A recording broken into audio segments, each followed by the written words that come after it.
Sarah Mitchell walked onto the Family Feud stage with the family who raised her, ready to compete for prize money and memories. But in 7 minutes, everything she believed about her life would shatter. Steve Harvey would stop the show, her parents would collapse, and a stranger in the audience would stand up and say 3 words that changed everything. "I'm her mother." What happened next wasn't a game show moment. It was the most emotional DNA revelation ever captured on live television. It was Friday, November 3rd, 2023, at the Family Feud studios in Atlanta, Georgia.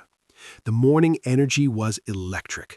2 families stood backstage, adjusting their matching outfits, practicing their team cheers, and reviewing strategy like they were preparing for the Super Bowl instead of a game show. The Mitchell family had traveled from Portland, Oregon for this moment. There was Robert Mitchell, 56, a high school principal with kind eyes and graying temples. His wife, Linda, 54, a pediatric nurse who still wore her wedding ring from 30 years ago. Their son, Jason, 28, a software engineer who'd taken time off work to be here. And their daughter, Sarah, 24, a graduate student studying psychology with her mother's smile and her father's determination. They looked like the American dream family, coordinated in navy blue and white, laughing at each other's jokes, finishing each other's sentences. The kind of family that made producers smile because they knew audiences would fall in love with them instantly. But there was something the Mitchell family didn't know, something the producers knew, something that would transform this game show into a moment that would be studied, debated, and remembered for generations. In the 3rd row of the audience, seat 14, sat a woman wearing oversized sunglasses despite being indoors. Her name was Jennifer Torres, 43 years old, and she was clutching a manila envelope so tightly her knuckles had turned white. She'd flown in from Miami the night before. She hadn't slept. She'd been waiting for this moment for 24 months, 3 days, and 17 days. The producers had contacted Jennifer 6 weeks earlier after she'd sent a desperate email to the show's production company. The subject line read, "Please help me meet my daughter." What followed was a story so compelling, so heartbreaking, so impossible to ignore that the executive producer, Maria Chen, had immediately called her back. Jennifer had given birth to Sarah Mitchell on August 15, 1999, when she was just 19 years old. She'd been homeless, addicted to drugs, living on the streets of Los Angeles with no family support and no future. When Sarah was born premature, weighing just 4 pounds, Jennifer had made the most painful decision of her life. She'd signed adoption papers, believing her daughter deserved a life she couldn't provide. The Mitchells had adopted Sarah when she was 3 days old. They'd raised her with unconditional love, never hiding the fact that she was adopted, but also never providing details about her birth mother because the adoption had been closed. Sarah had always known she was adopted, but she'd never pursued finding her biological parents. The Mitchells were her parents. That was enough. Until it wasn't. 3 months ago, Sarah had started experiencing panic attacks, night terrors, a desperate feeling that something was missing from her life. Her therapist had suggested that perhaps she had unresolved questions about her origins. Sarah had mentioned it to her parents, and they'd encouraged her to search if she wanted to. But Sarah had been hesitant, afraid of hurting the parents who'd given her everything. Jennifer Torres had been sober for 18 years. She'd rebuilt her life, earned a nursing degree, volunteered at homeless shelters, and never stopped thinking about the baby girl she'd given away. She'd respected the closed adoption, never trying to interfere, but she'd been waiting, hoping that one day Sarah would want to find her. When Jennifer saw that the Mitchell family had been selected to appear on Family Feud, she'd seen it as a sign from the universe. She'd contacted the show, shared her story, provided documentation proving she was Sarah's biological mother, and begged for the chance to be in the audience, just to see her daughter, just to be in the same room. Maria Chen, the executive producer, had faced an ethical dilemma. This wasn't entertainment. This was someone's life. But after consulting with therapists, adoption counselors, and legal experts, she'd made a decision. They would allow Jennifer to be in the audience. They wouldn't force a reunion, they wouldn't orchestrate a reveal, but if the moment presented itself organically, they wouldn't stop it either. Nobody told the Mitchell family. Nobody told Sarah. And nobody could have predicted what was about to happen. Steve Harvey walked onto the stage in a sharp charcoal gray suit, his signature energy filling the studio. The audience erupted in applause. The theme song blared, the lights danced. This was what America loved: wholesome family entertainment, laughter, and Steve's legendary reactions to ridiculous answers. The first 2 rounds went perfectly. The Mitchells were winning. Sarah had nailed a question about first dates, causing Steve to high-five her and the audience to cheer. Robert had given a touching answer about what makes a house a home. Jason had stumbled adorably on a question about cooking, making everyone laugh. They were television gold, authentic, funny, loving. The cameras caught every smile, every hug, every moment of family unity. In the audience, Jennifer Torres sat frozen. Every time the camera panned to Sarah, she fought back tears. She'd missed 24 years of birthdays, graduations, first heartbreaks, triumphs, and ordinary moments. And now she was watching her daughter on national television, surrounded by the family who'd given her the life Jennifer couldn't. The pain was unbearable, but so was the gratitude. Then came the 3rd round, and everything changed. Steve Harvey pulled the card for the next question and smiled at Sarah, who was standing at the podium for her turn. "All right, Sarah, here we go. Good question for you." The board lit up. "We surveyed 100 people. Name something your parents never told you about your childhood." It was designed to be a light-hearted question, the kind that would generate answers like, "I was a terrible baby," or "I broke something expensive," or "I was almost named something weird." Sarah laughed nervously, her hand hovering over the buzzer. The audience leaned forward, expecting something cute. Sarah hit the buzzer. The sound echoed through the studio. Steve pointed at her with that encouraging grin. "What do you got, Sarah?" Sarah giggled, thinking she was making a harmless joke. "Probably why I don't look like anyone in my baby photos." The audience chuckled. It seemed like a funny observation about childhood awkwardness, bad haircuts, weird clothing choices, that phase every kid goes through. But Steve Harvey's trained eye caught something that the audience didn't. He glanced at Linda Mitchell, Sarah's mother, and saw her face drain of all color. Robert Mitchell stood up from his seat, his mouth opening but no sound coming out. Jason grabbed his father's arm, confused.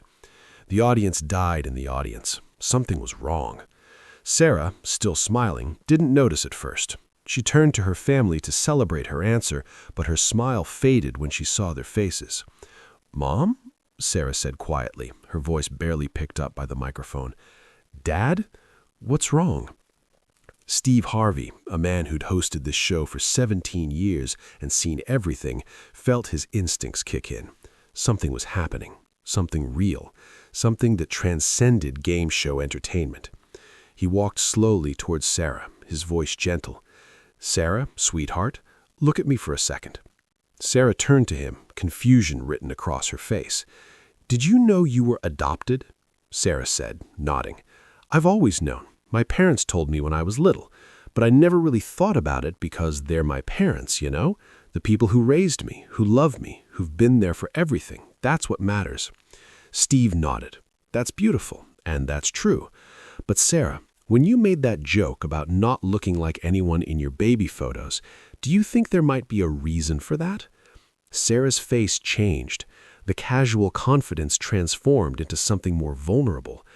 "I mean, yeah, obviously, because I'm adopted. But it was just a joke. I wasn't being serious." "But you've thought about it, haven't you? You've wondered about where you came from, who your biological parents are, what they look like." Sarah's eyes filled with tears. "Sometimes. Not because I don't love my family. I do, more than anything. But sometimes I look in the mirror and wonder whose eyes I have, whose smile, Who's—" She trailed off, overwhelmed. Linda Mitchell stood up and started walking toward the stage, tears streaming down her face. "Baby, we wanted to tell you everything, but the adoption was closed.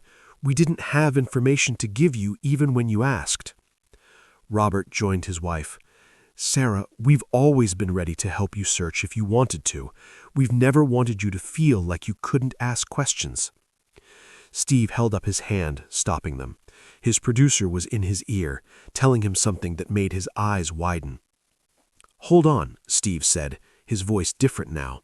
Not entertainer Steve, not game show host Steve. Human being Steve. "Sarah, I need you to stay right there for a second." He turned to the audience, scanning the seats until his eyes landed on Jennifer Torres in row 3. She'd removed her sunglasses. Tears were streaming down her face. She was shaking. "Ma'am," Steve said, pointing at her, "stand up, please." The entire studio held its breath. Jennifer Torres stood slowly, clutching her manila envelope like a life raft. Steve looked at her with an expression that made everyone in that room understand something profound was happening. "What's your name?" Steve asked. "Jennifer," she whispered, but the microphones picked it up. "Jennifer Torres. And why are you here today, Jennifer?" Jennifer looked at Sarah, standing frozen at the podium 30 feet away. This was the moment she'd imagined 1,000 times, but now that it was here, she couldn't find the words. "I'm here," Sarah said, her voice breaking, "because I'm her mother." The studio exploded. Gasps, screams, people standing up, cameras swiveling frantically to capture every angle. Sarah's face went white. "What?" "I gave birth to you on August 15th, 1999, Jennifer said, her voice stronger now, "at Cedars-Sinai Medical Center in Los Angeles. You weighed 4 pounds 2 ounces. You were so tiny, so perfect, and I held you for 2 hours before I signed the papers, and I've thought about you every single day since then." Sarah couldn't breathe. Linda and Robert were crying, holding each other. Jason had his hand over his mouth in shock. Steve Harvey, standing in the center of this tornado of emotion, made a decision. "Stop the cameras," he said. "Everyone in the studio who's not family or essential crew, please exit now. We need to give these people privacy." The producers hesitated. This was incredible television. This was ratings gold. This was the moment they'd never get again. But Steve's voice boomed. "I said, stop the cameras. This is not entertainment anymore. This is someone's life." Maria Chen, the executive producer, made the call. "Cut to commercial. Clear the studio. Keep one camera rolling for their consent, but we're not airing anything without their permission." For the next 15 minutes, while the live audience filed out confused and the crew stepped back, something extraordinary happened on that Family Feud stage. Sarah couldn't move. Her brain couldn't process what was happening. Her legs wouldn't work. Steve gently took her arm and guided her to sit on the stage floor. Jennifer approached slowly, afraid that any sudden movement would shatter this fragile moment. She sat down facing Sarah, about 5 feet away, giving her space. Linda and Robert stood nearby, not sure whether to intervene or step back. Steve gestured for them to sit with Sarah, and they did, flanking their daughter protectively. "I don't understand," Sarah whispered. "How are you here? How did you know?" Jennifer pulled papers from her manila envelope, adoption records, a birth certificate, hospital photographs of a tiny premature baby, and a letter she'd written 24 years ago and never sent. "I've been looking for you for years," said Jennifer, "not to interfere, not to take you away from your family, but just to know you were okay. When I saw your family was going to be on this show, I contacted the producers. I told them my story. I just wanted to see you, Sarah, just to be in the same room. I never meant for this to happen like this." "But you're here," Sarah said, her voice hollow. "You've been here this whole time?" "Row 3, seat 14, said Jennifer. "I watched you walk on stage with your family, and I saw how much they love you. I saw how happy you are, and I thought maybe I'd made the right choice all those years ago. Maybe giving you up was the only good thing I ever did." Linda Mitchell, who'd been silent until now, spoke through her tears. "We gave us the greatest gift of our lives. We've loved Sarah from the moment we held her, but we've always wondered about you, prayed for you, hoped you were okay." Robert added, "We wanted to find you to say thank you, to tell you that your daughter is extraordinary, to let you know that your sacrifice wasn't in vain." Jennifer broke down completely. "I was 19. I was homeless. I was addicted to drugs. I couldn't even take care of myself, let alone a baby. But when I held you, Sarah, I knew I wanted you to have everything I couldn't give you. A home, safety, parents who could be what I wasn't ready to be." Sarah was crying now, her whole body shaking. Linda and Robert held her, and Steve sat quietly, bearing witness to this moment that was somehow both devastating and beautiful. "Why didn't you ever try to find me before?" Sarah asked. "The adoption was closed," Jennifer said. "Legally, I had no right to contact you. I didn't want to disrupt your life. I didn't want to cause you pain. But I got sober 18 years ago, and I've spent every day since then trying to become someone you wouldn't be ashamed of. I went to nursing school. I work with homeless women and their babies. I help them not make the same mistakes I did. Everything I do is because of you." Steve Harvey, who'd been silent, finally spoke. "Sarah, you don't have to make any decisions right now. You don't have to feel anything you're not ready to feel. This is a lot. This is overwhelming. But I want you to know something." He looked at all of them, Sarah, the Mitchells, Jennifer, and his voice carried the wisdom of someone who'd lived long enough to understand complicated truth. "Family isn't about blood," Steve said. "It's about love. Sarah, you have two families now, the one that raised you and the one that gave you life, and both of those families love you more than anything in this world. There's no betrayal in loving them both. There's no disloyalty in wanting to know where you came from. Your heart is big enough for all of this."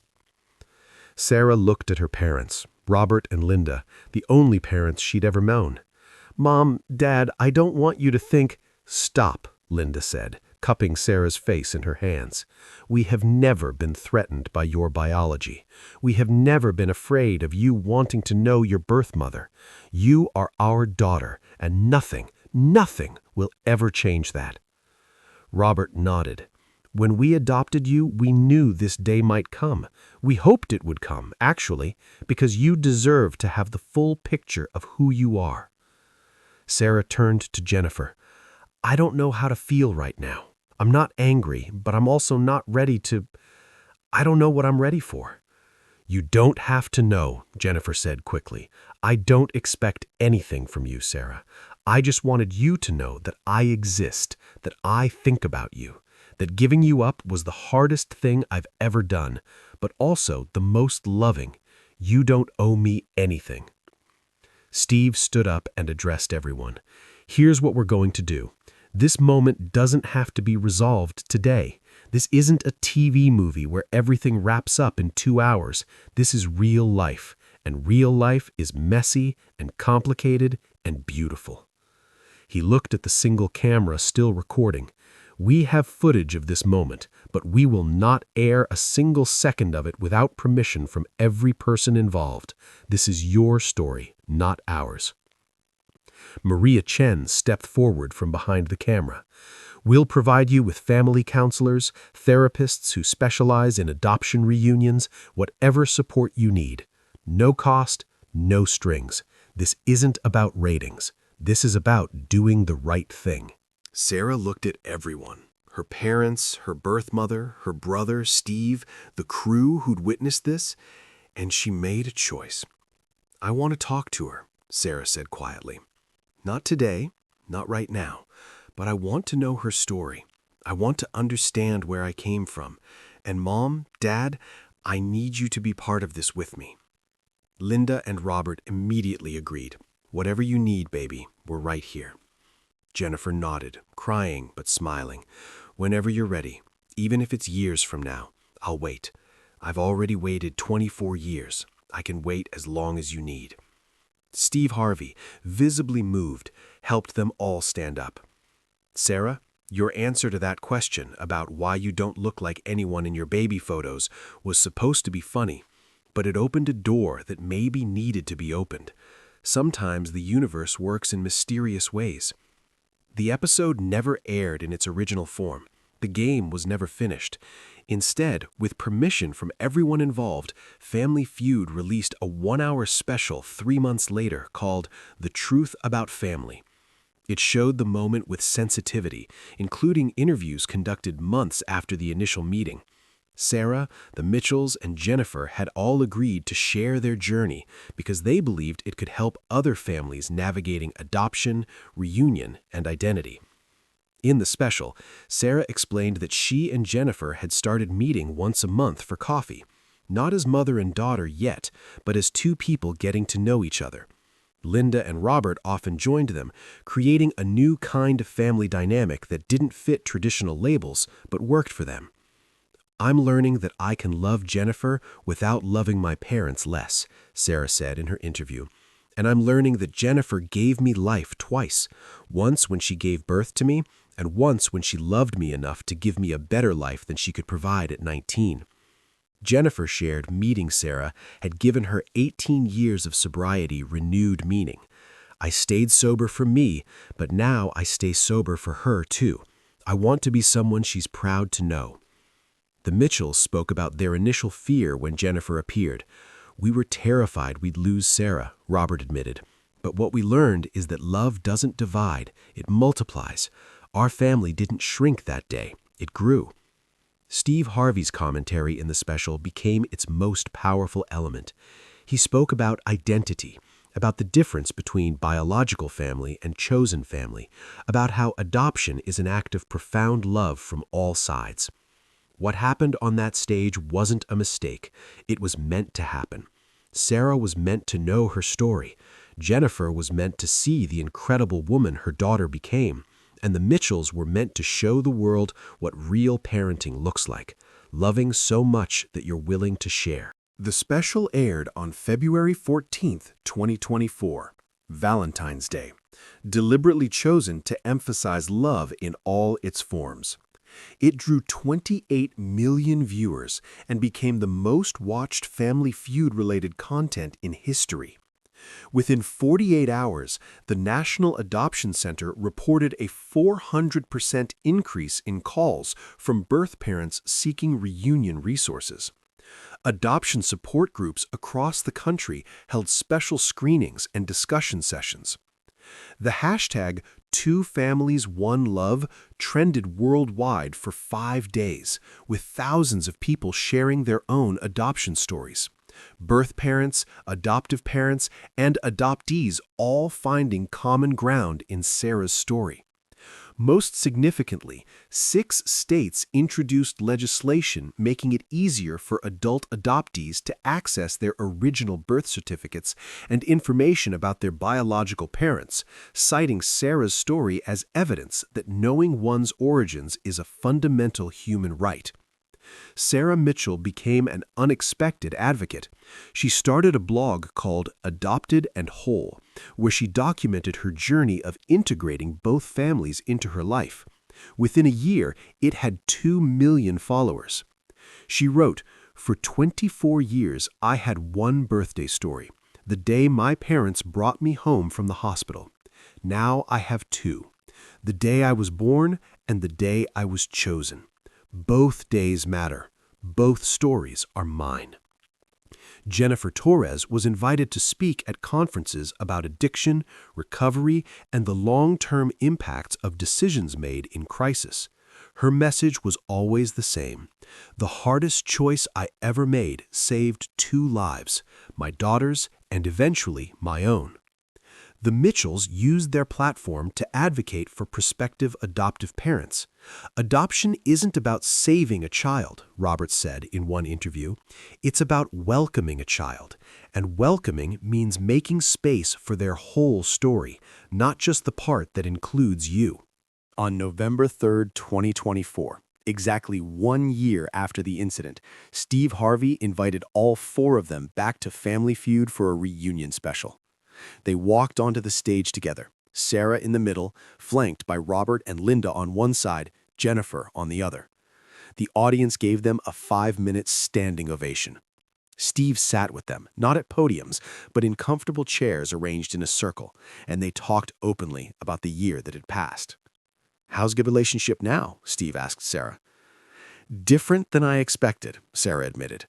"I call Linda and Robert Mom and Dad because that's who they are. I call Jennifer by her first name because we're still figuring out what we are to each other. Some days it's easy, some days it's hard, but it's real and it's ours." Jennifer added, "Sarah gave me the greatest gift when she agreed to know me. I don't need a title. I don't need her to call me Mom. I just need to be in her life in whatever capacity she's comfortable with." "And you two?" Steve asked the Mitchells. "Any regrets about how this all played out?" "Not one," Linda said firmly. "That day was terrifying, but it led to something beautiful. Sarah is happier now that she knows her full story, and we got to meet the woman who trusted us with her most precious gift. How could we regret that?" Steve then asked the question millions of viewers wanted answered. "Sarah, if you could go back to that moment on this stage, would you still make that joke? Would you still say what you said?" Sarah smiled, tears in her eyes. "Yes, because that joke was really me asking a question I was too afraid to ask out loud. I wanted to know. I needed to know. And the universe gave me the answer in the most public, terrifying, perfect way possible." The special ended with Steve asking each of them to share one word that described their journey. Robert, expansion. Linda, grace. Jennifer, redemption. Sarah, whole. Steve looked into the camera and delivered a message that would be quoted in adoption agencies, family therapy sessions, and homes around the world. Family is not a zero-sum game. Loving one person doesn't mean loving another person less. Sarah didn't lose a family that day. She gained one. The Mitchells didn't lose a daughter. They gained depth. And Jennifer didn't replace anyone. She filled a space that was always waiting for her. He paused, emotional. If you're adopted and wondering about your origins, you're not betraying the family that raised you by being curious. If you're an adoptive parent afraid of your child's biological family, trust that your love is secure. And if you're a birth parent who made the impossible choice to place your child for adoption, know that your sacrifice matters. Your love matters. You matter. The camera pulled back to show all five of them holding hands, a family that didn't exist a year ago, but one that would exist forever now. 2 years after that Family Feud moment, Sarah defended her doctoral dissertation in psychology. Her research? The psychological impact of unexpected identity revelations and how family systems adapt to incorporate new information. Her dissertation was dedicated to 3 people. To Mom and Dad, who taught me that love is a choice you make every day. And to Jennifer, who made the hardest choice so I could have the best life. When asked in interviews what she learned from her experience, Sarah always gave the same answer. "I learned that the question I asked that day, why I don't look like anyone in my baby photos, was really me asking, who am I? And the answer I got was bigger than I expected. I'm the daughter of 2 families. I'm the product of sacrifice and love. I'm the bridge between a past I didn't know and a future I'm building. I'm adopted and biological. I'm chosen and given. I'm not one or the other. I'm both, and that makes me whole." Steve Harvey kept a photo from that day in his dressing room, Sarah sitting on the stage floor surrounded by both sets of parents, all of them crying, all of them holding on to each other. When people asked him about it, he'd tell them it was his reminder of why he does what he does. "I thought I was hosting a game show," Steve would say, "but that day I was hosting something much more important. A moment where truth broke through, where love expanded, and where a family became what it was always meant to be. Not smaller, not divided, but multiplied." And somewhere in Portland, Oregon, Sarah Mitchell, Daughter, sister, friend, doctoral candidate, and the woman with 2 families who loved her unconditionally would watch old clips of that family feud moment and think, that was the day my life changed. That was the day I stopped wondering. That was the day I became whole. If this story touched you, it's because somewhere inside you recognize the truth. We are all more than our circumstances. We are all worthy of being known fully, and we are all capable of love that transcends biology, expectation, and fear. Whether you're adopted, a birth parent, an adoptive parent, or simply someone who's ever felt like a piece of your identity was missing, this story is for you. Share it with someone who needs to know that family is what we make it, that love is infinite, that truth, even when it's painful, is the foundation of wholeness. And if you're Sarah, if you're the person standing at the center of complicated love from multiple directions, know this: you don't have to choose. You don't have to divide your heart. You just have to be brave enough to let everyone in. Because that's what family is, not the people who share your DNA or the people who raised you. Family is the people who show up, who stay, who love you through the mess and the beauty and everything in between. That's not just a game show lesson. That's life. Subscribe, share, and tell someone you love them today, whoever your someone is.